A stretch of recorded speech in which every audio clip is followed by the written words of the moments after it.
Zuschauerinnen und Zuschauer, ich begrüße euch recht herzlich zum Jungfrau-Zeitung Panorama hier aus Meiringen. Heute haben wir für euch in der Sendung grossen Empfang im Oberland für den Bundesrat Rösti, tiefe Entspannung beim Jodeln am Hasliberg, süsse Freude mit der alten Erfindung aus der Hauptstadt. Für Kandersteg war es ein grosser Feiertag. 35 Jahre nachdem man Adolf Ogi als frisch gewählter Bundesrat empfangen konnte, ist jetzt der Albert Rösti als frisch gewählter Magistrat im Bergdorf angekommen. Dort ist er unter anderem von seinen Kollegen der Musikgesellschaft empfangen worden. Später am Abend ist er weiter nach Uetendorf, der Wohngemeinde von Albert Rösti, gegangen, wo eine Bevölkerung ebenfalls begeistert begrüßt hat.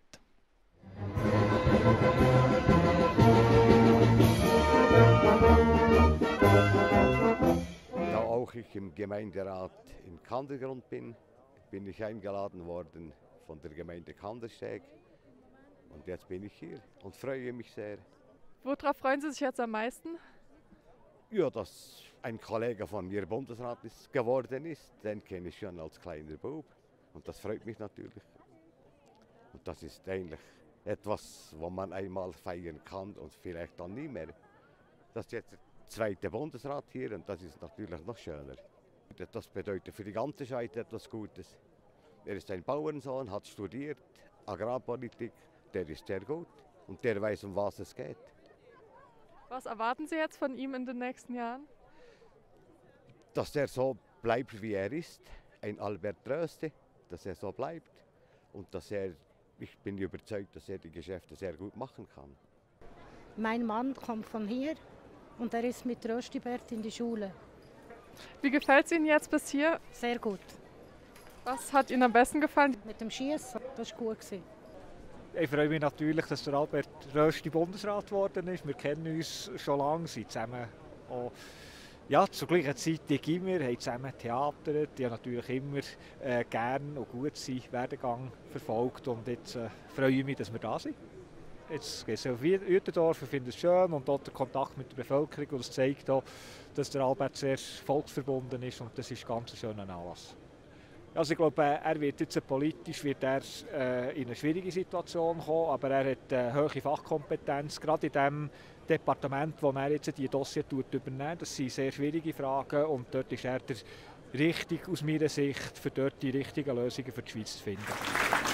Es ist für mich überwältigend. Ich habe jetzt 8 Jahre pro Jahr 2 Gemeindeversammlungen gehabt, aber so viele Leute sind doch nie gekommen. Nach grosser Aufregung braucht es manchmal viel Entspannung, manchmal sogar auf Verschreibung. Die Reha-Klinik am Hasliberg bietet 2 neue Therapieangebote an, die genau das bieten können. Die Angebote passen gut in die waldige und bergige Umgebung.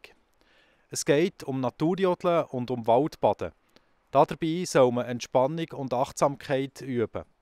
Mein Kollege Patrick Schmid hat sich das zeigen lassen.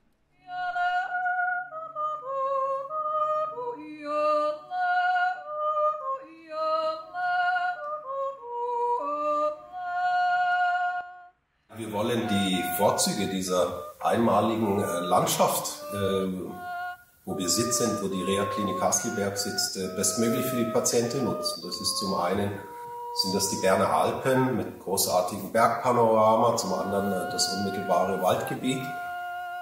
Und mit dem Waldbaden, dem Angebot und dem Naturjodeln wollen wir den Patienten nebst dem schulmedizinischen Therapieangebot komplementäre Therapieverfahren anbieten, die sie wirklich in dieser einmaligen Natur erleben.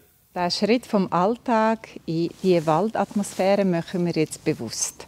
Und ihr dürft jetzt selber auswählen, wie dieser Schritt erfolgen soll. Ihr könnt über eine Gumpe, ihr könnt ganz bewusst diesen Schritt machen. Waldbaden ist etwas, das von Japan kommt. Dort heisst es Shinrin-yoku und ist vor etwa 50 Jahren entwickelt worden, weil dort sehr viele Leute gestresst waren. Und in den letzten Jahren und Jahrzehnten ist es übergeschwappt auf Europa. Und es bedeutet, dass man in Waldatmosphäre eintaucht. Dass man Achtsamkeitsübungen in diesem wunderbaren Waldumfeld macht. Und das hat vielfältige Auswirkungen auf unsere Gesundheit, sowohl psychisch wie auch physisch. Das Waldbaden hilft einem, aus dem Alltag auszusteigen und in eine ganz andere Atmosphäre einzutauchen. Auch wenn man hier herumschaut, schon nur das Grün und das Weiß, das sehr entspannend wirkt. Alle Sinnesempfindungen sind ein bisschen dämpfter. Ton zum Beispiel. Wir haben draussen etwa 50 Dezibel, im Wald haben wir etwa 10. Das ist sehr angenehm für unser Nervensystem. Eben Farben sind angenehm, Geräusche sind angenehm. Es ist Vogelgezwitscher, Wassergeplänkel, einfach so ähnliche Geräusche. Und der Wald selber hat aber auch wunderbare Eigenschaften wie Terpen. Das sind Botenstoffe, die sich überall im Wald befinden, in den Nadeln, in den Blättern, in den Rinden der Bäume und auch im Waldboden. Und das wirkt sich sehr positiv aus auf unser Immunsystem. Und der Waldboden hat ein ähnliches Mikrobiom, wie wir haben. Und das hilft uns auch, um unser Mikrobiom wieder erneuern und gesünder machen. Und, was die Leute oftmals sagen, ist, dass sie wirklich wie in eine andere Welt eintauchen. Wir probieren auch das Staunen zu wecken, dass man den Wald anschaut wie ein kleines Kind und entdeckt eben so das Glitzern, das zum Beispiel auch der ganze Lebenslauf, das Entstehen und Vergehen. Das hilft einem, gerade wenn man in einer Trauerphase ist zum Beispiel, oder eben auch bei verschiedenen Krankheiten wie Post-Covid, Erschöpfung, Burnout, Schmerzpatienten und so weiter.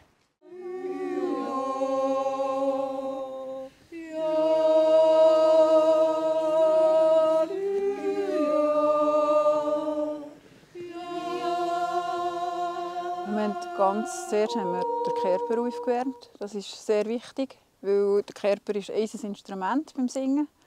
Und da investiere ich gerne ein bisschen Zeit in das investieren, auch den Patienten das erklären, was abgeht mit dem Körper, mit der Stimme, dass wir da einen sorgsamen Umgang haben und nicht etwas herumkrampfen. Es ist von der Atmung her sehr wertvoll, weil wir die tiefen Atmung haben. Singen ist etwas, das extrem von innen rauskommt, das emotional ist, wo man auch immer wieder wunderschöne emotionale Momente erleben miteinander, die etwas bewirkt. Und man nimmt einfach den Körper sehr bewusst wahr beim Singen. Ich finde, es ist für jeden geeignet. Es geht hier auch nicht darum, möglichst gut zu singen und möglichst viel gesanglich zu profitieren, sondern es ist wirklich etwas für Gesundheit, etwas für die Seele. Man darf hier auch falsch singen. Es ist ein Miteinander, es ist eine verehrliche Stunde und ich finde, es ist für alle geeignet.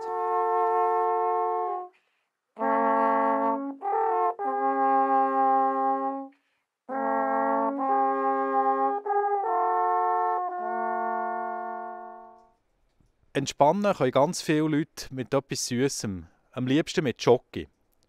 Toblerone, Ragusa, Ovomaltine oder Lind, all diese Schokinen haben ihren Ursprung in Bern. Früher einmal sind die exotischen Kakaobohnen nach Bern gekommen und dort in der Matte am Ufer der Aare zu Schokolade verarbeitet worden, zu der Form, wie wir sie heute kennen. Der Ben Abeckle hat sich in der Berner Gasse auf eine Spurensuche nach der Geschichte der Schokolade gemacht.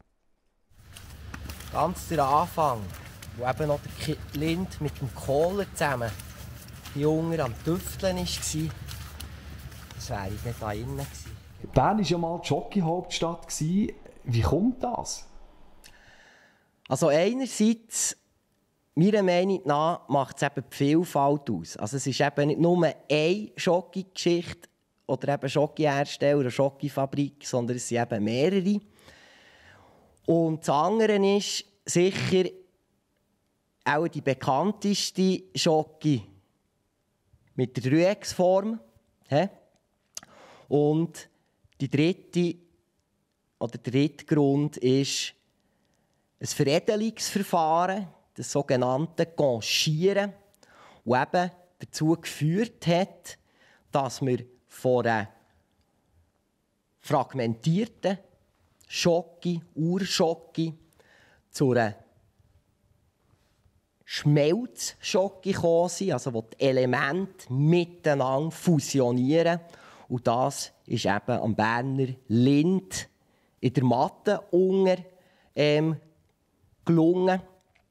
Also diese 3 Faktoren sind sicher wegweisend, dass Bern als Schoki Schocki-Stadt oder eben sogar Schocki-Hauptstadt bezeichnet werden. Und was man halt nicht mehr sieht, ist wirklich der Familienname. Familienname Lin. Oder eben Lind. Wie entspannt das Wetter am Wochenende ist, oder lieber drinnen heisse Schocki nehmt oder doch ein bisschen voraus in den Wald gehen jodeln, das seht ihr gerade anschliessend in der Prognose. Ich wünsche euch so oder so jetzt schon einen geruhsamen Abend und eine gute Zeit. Wieder schauen miteinander. Das Wetter wird euch präsentiert von Made in Bern.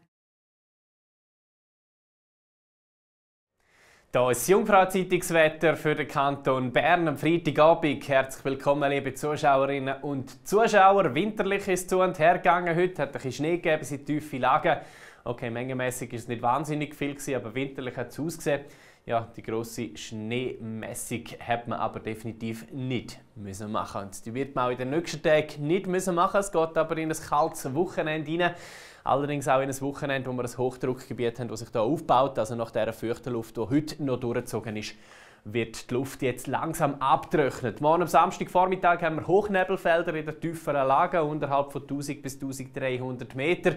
Zum Teil zeigt sich aber auch am Vormittag schon die Sonne und es ist ein eisiger Start in Samstag. Die Temperaturen morgen erwarten wir zwischen etwa -7 und -4 Grad. In den Bergen ist es dann morgen den ganzen Tag durch am meisten sonnig. In den Tiefenlagen, wie gesagt, hat es die Hochnebelfelder, aber die werden sich nach noch auflockern und auflösen. Zum Teil sonnig wird es also, die Temperaturen bleiben aber frostig kalt. Mit einer schwachen Brise gibt es nicht mehr als -4 bis -3 Grad. Ja, wir sehen, kalt geht es noch weiter am Sonntag mit maximal -2 Grad. Nebel jetzt in den tiefen Lagen.